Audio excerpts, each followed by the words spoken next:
Comedy is the great divide in movies. We can all kind of agree on what's scary, what makes us cry, um, but on what makes us laugh, that is absolutely an individual case by case basis. Um, there are movies that, I mean, Some Like It Hot is considered the greatest comedy of all time by many. I didn't laugh once, and that movie felt like it was never ending. Um, I have tried, I don't know how many times, to watch Tootsie because I love Dustin Hoffman. I love the people involved in that movie. It looks like a movie I should like, and yet for some reason I never get into it. I There's some great comedies that I absolutely adore, from Chaplin, from the Marx Brothers. Um, there's so many movies that people consider sort of classic, great comedies that I'm all on board for.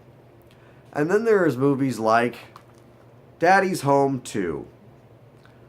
As you can see, this is the double feature with the original movie, which, the original movie's fine. But the sequel, which didn't even get as good a reviews as the original, I think is fantastic. I've watched this movie like 4 times. It only came out, I think, a year or two ago, and I've watched it like 4 times. I love this movie. Um, it is so funny to me. Um, okay, so recap. Uh, from the first movie, Mark Wahlberg is the dad. Will Ferrell is the stepdad. The first movie was about their rivalry, but by the end of that movie, they come together to co-parent the children. Um, Now here's the sequel. They're getting along great. Everything's fantastic, and along comes their fathers. Will Ferrell's dad, played by John Lithgow, and Mark Wahlberg's played by Mel Gibson. And it's Christmas time, and hilarity ensues, and I think this movie's funny. I know so many people didn't, and critics hated it, and Will Ferrell is now an easy target. Will Ferrell, his Anchorman days are kind of behind him, and I agree that his shtick is starting to age. It's very much like with Mike Myers or Jim Carrey. I can watch Ace Ventura, think it's funny. Do I ever want to see Ace Ventura 3? Good God, no. Um, because it won't be funny anymore. Austin Powers can't be funny anymore.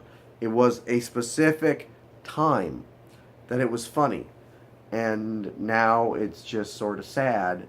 If you watch not the original, you can still go back and watch the original, and it's still funny.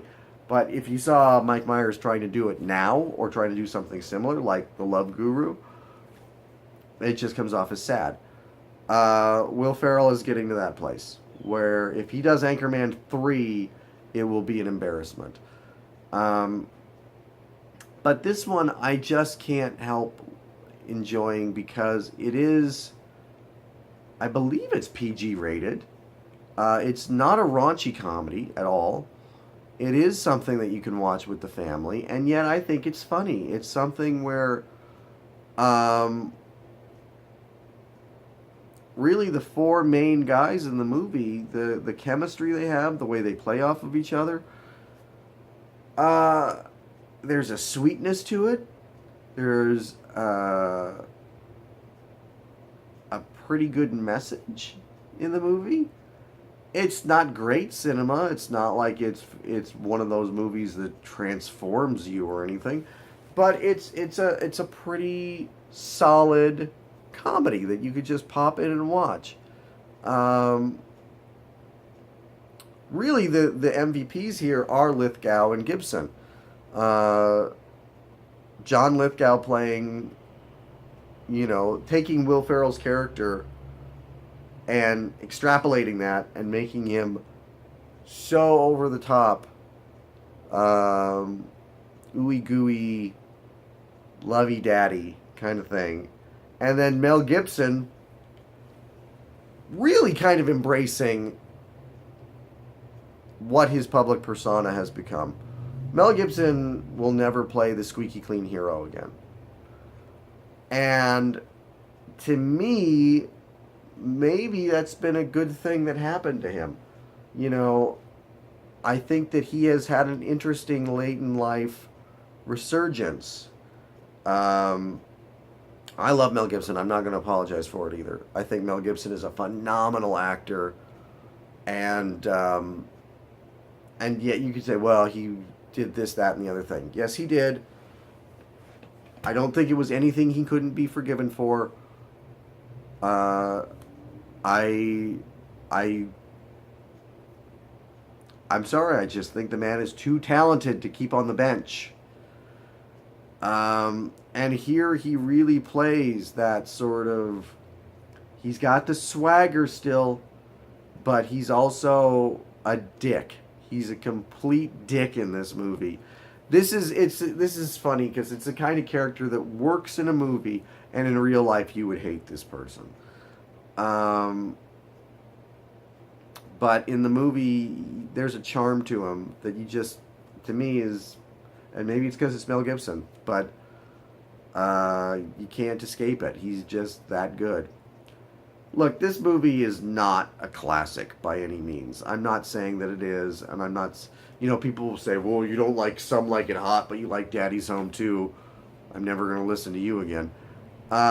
This is where people's individual taste comes in. What I find funny is something going to be completely individual to me. Um, you know, I can think that something very highbrow, like a Woody Allen, like a Woody Allen movie from like the '80s when he was really kind of slightly up his own ass, I could still think is really funny, and still think Daddy's Home too is hysterical too. 3 out of 5 stars. It's a good little, if you would come Christmas time, maybe rent it, maybe just give it a look. It's not bad, you know. It's got some laughs. It's kind of sweet. I think that it might be a bit of a surprise.